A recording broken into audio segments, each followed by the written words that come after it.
Is gladly accepted from countries that treat women, gays and lesbians, Christians and Jews horribly. Let's start with Saudi Arabia there.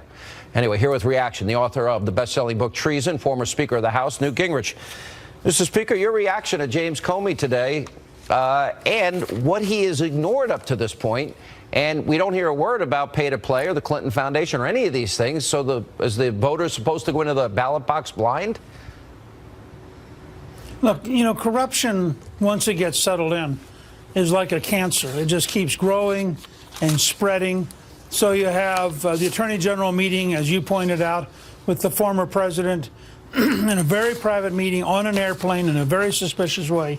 The very week that they're going to interview his wife. The interview itself is very weird, done in a way that very few FBI interviews are done. Then you have Comey coming out and saying, well, there's really nothing here. A firestorm blows up. FBI agents all over the place are enraged. It's quite clear that the political part of the Justice Department is sitting on the investigative arm of the FBI. Comey then, for whatever reason, decided that the discovery of 650,000 emails required him to reopen the case, which he had closed, by the way. And this doesn't count secondary cases that are out there that are ongoing already. But what's strange, I mean, I don't know what's going on in Comey's head, to be honest. It's weird. Nobody believes that the federal government is capable of taking 650,000 emails and reviewing them in 8 days. I mean, look how long it's taken them to review stuff over the last year and a half or 2 years. Yet suddenly, just to fit the Sunday before the election, they rushed to judgment again. By the way, on a day when the New York Post is reporting that Hillary Clinton was using her maid to print out classified documents, which in itself is a violation.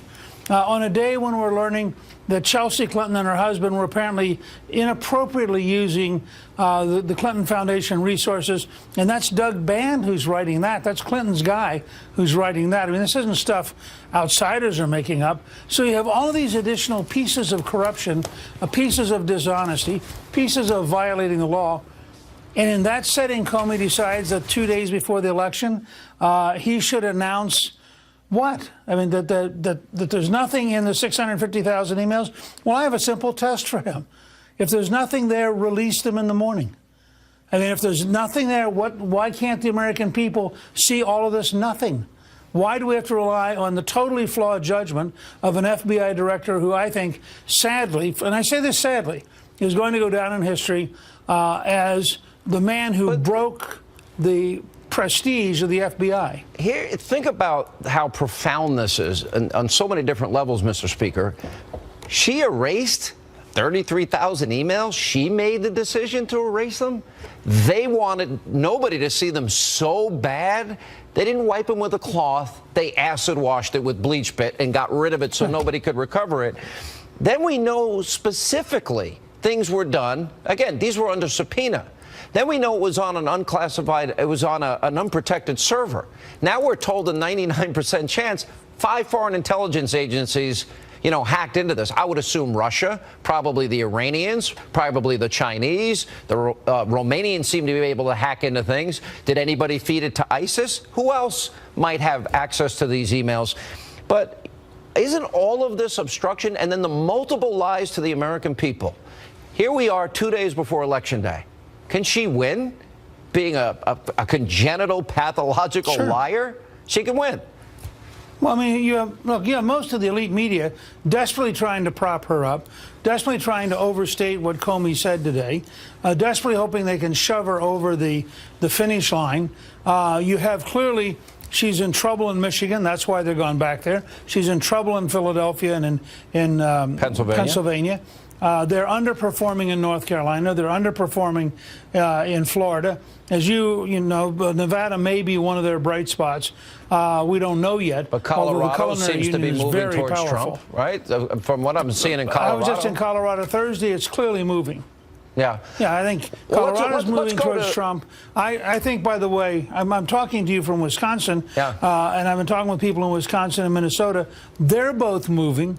I now think Ron Johnson's going to get reelected, maybe by a significant margin, and I think he may actually help Trump carry Wisconsin. And you'll notice that today Paul Ryan was very explicit in condemning the whole Hillary Clinton mess, and in specifically calling 4 votes for Donald Trump and saying everybody should vote for Donald Trump. So there's some coming together here between which matters a lot of them to join the party in Wisconsin. All right, but that's a different story for November 9th. I agree. I saw his statement, and I agree. All right, I want to go over the path for Donald Trump to 270. More with Newt Gingrich right after the break, and we are also awaiting Donald Trump. He has a rally in Pennsylvania tonight. We'll bring that to you when he takes the stage. Kellyanne Conway, Rudy Giuliani will be here, and much more of the special Sunday edition tonight of Hannity. All right, Donald Trump, as you can see, about to take the stage at a rally in Pennsylvania, which is now apparently in play. And back with us, former Speaker of the House, Fox News contributor Newt Gingrich. Let's go to 270. Let's say he gets every state that Mitt Romney won, and then let's say he picks up Iowa, holds North Carolina, gets Ohio, gets Florida, maybe picks off Nevada.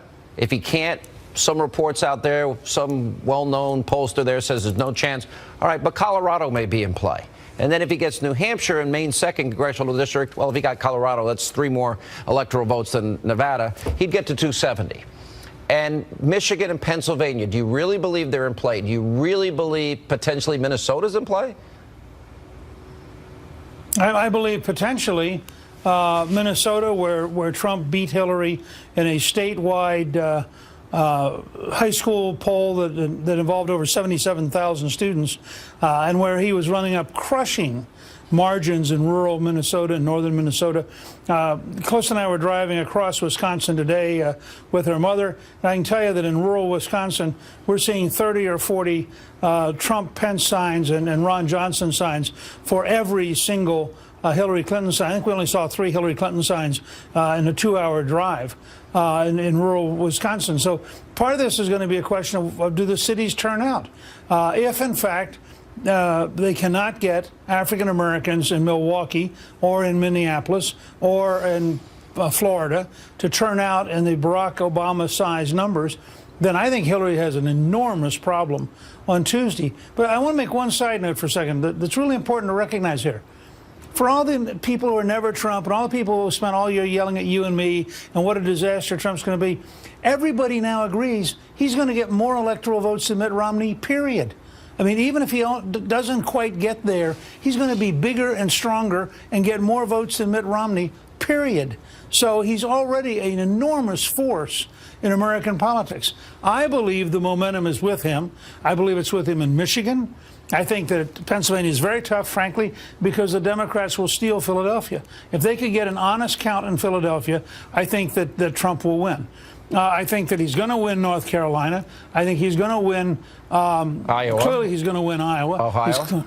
And by the way, this is again one of those great ironies. Everybody sort of sloughs off the fact that he's carrying Ohio.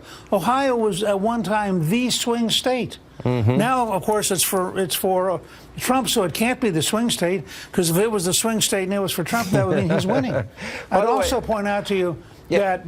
Go ahead. You know, I don't want to interrupt you because I got yelled at last week for doing that. But in all seriousness, starting November 9th, win, lose, or draw, we're going to have a narrative about how corrupt this news media industry is. Disgustingly corrupt. And the role that they play in protect. I can't even watch these stupid Sunday shows anymore, or any other cable network, or read any major newspaper, because we now know they're in the tank for Hillary Inc. Yes. All right, Donald. Well, and for left-wing corruption in general. Yeah. Beyond that, but let me just carry one step further and how this is evolving in the next 48 hours. One of the most accurate indicators is what happens to the stock market in the last 90 days. In the last 90 days, we have had the second worst decline in the 90 days before an election, and since World War II. The only 2008 is comparable. That particular indicator, 87% of the time, tells you whether the incumbent party or the challenging party is going to win. It is sending a huge signal that Donald Trump is going to win, because people are looking around saying, wait a second, this economy isn't good enough, and she's going to be worse than Obama for the economy. So there are a lot of indicators out there coming together, I think, that mean I'm now, not just for being on TV and all that stuff and being a cheerleader. I'm personally very optimistic.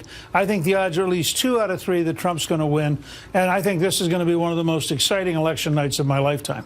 All right, Mr. Speaker, I was there with you in '94. That was one of the most exciting in my lifetime, too. Good to see you. Thank you, Mr. Speaker. Donald Trump's been crisscrossing the nation all weekend long. He'll be on the trail tomorrow. He's tonight in Pennsylvania.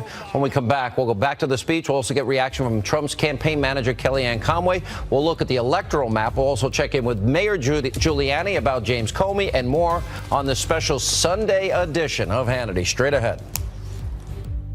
When we win on November 8th, we are going to drain the swamp.